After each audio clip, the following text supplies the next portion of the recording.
श्री कृष्ण जन्म कथा धर्म और संस्कृति में अत्यंत महत्वपूर्ण और पवित्र मानी जाती है। ये कथा श्री कृष्ण के जन्म की परिस्थितियों और उनकी लीला का वर्णन करती है, जो अधर्म के नाश और धर्म की स्थापना के लिए अवतरित हुए थे। आइए विस्तार से श्री कृष्ण जन्म की कथा को समझते हैं। कहानी की शुरुआत होती है मथुरा नगरी से, जहाँ राजा उग्रसेन राज्य करते थे। उनका पुत्र कंस एक क्रूर और अत्याचारी शासक था। एक दिन कंस अपनी बहन देवकी की शादी वसुदेव से करवा रहा था। विवाह के बाद जब वह देवकी और वसुदेव को रथ में बिठाकर स्वयं विदा करने जा रहा था, तभी आकाशवाणी हुई, हे कंस, जिस बहन को तू इतने प्रेम से विदा कर रहा है, उसी के 8वें पुत्र के हाथों तेरा वध होगा। इस भविष्यवाणी को सुनते ही कंस भयभीत हो गया और उसने तुरंत देवकी को मारने का विचार किया। परंतु वसुदेव ने कंस से निवेदन किया और वचन दिया कि वे देवकी के प्रत्येक संतान को उसके हवाले कर देंगे। कंस ने उनकी बात मान ली और उन्हें कारागार में डाल दिया। श्री कृष्ण का अवतार देवकी और वसुदेव के 6 संतानों का जन्म हुआ और कंस ने उन सभी को मार डाला। 7वीं संतान बलराम का भ्रूण योगमाया की कृपा से रोहिणी के गर्भ में स्थानांतरित हो गया। अब 8वीं संतान के रूप में स्वयं भगवान विष्णु ने वसुदेव और देवकी के पुत्र के रूप में अवतार लिया।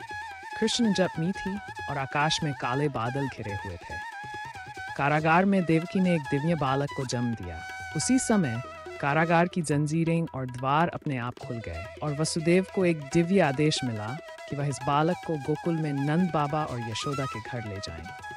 गोकुल में श्री कृष्ण वसुदेव ने बालक को एक टोकरी में रखा और यमुना नदी पार कर गोकुल पहुंचे।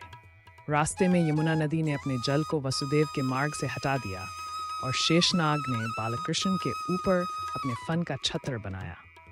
गोकुल में नंद बाबा और यशोदा के यहाँ पहुंचकर वसुदेव ने बालक को यशोदा के पास सुला दिया और उनकी नवजात पुत्री को लेकर वापस मथुरा लौट आए। जब कंस को देवकी की 8वीं संतान के जन्म का पता चला, तो उसने उस बालिका को मारने का प्रयास किया, लेकिन वह बालिका योगमाया का रूप धारण कर आकाश में चली गई और कंस से कहा, हे कंस, तुझे मारने वाला तो गोकुल में जन्म ले चुका है। कंस का अंत और धर्म की स्थापना।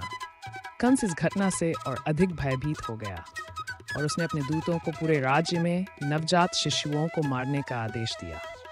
लेकिन श्री कृष्ण को किसी प्रकार की हानि नहीं हुई।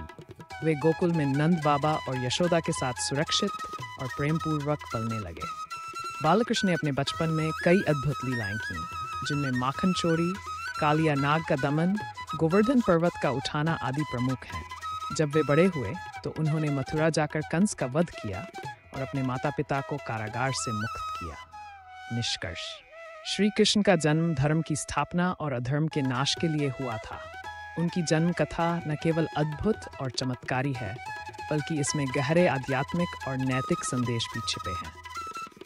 ये कथा हमें ये सिखाती है कि जब जब धरती पर अधर्म बढ़ता है, तब तब भगवान किसी न किसी रूप में अवतरित होकर धर्म की पुनर्स्थापना करते हैं। श्री कृष्ण के जीवन और लीलाओं का स्मरण करके हम अपने जीवन में सत्य, धर्म और प्रेम के मार्ग पर चल सकते हैं।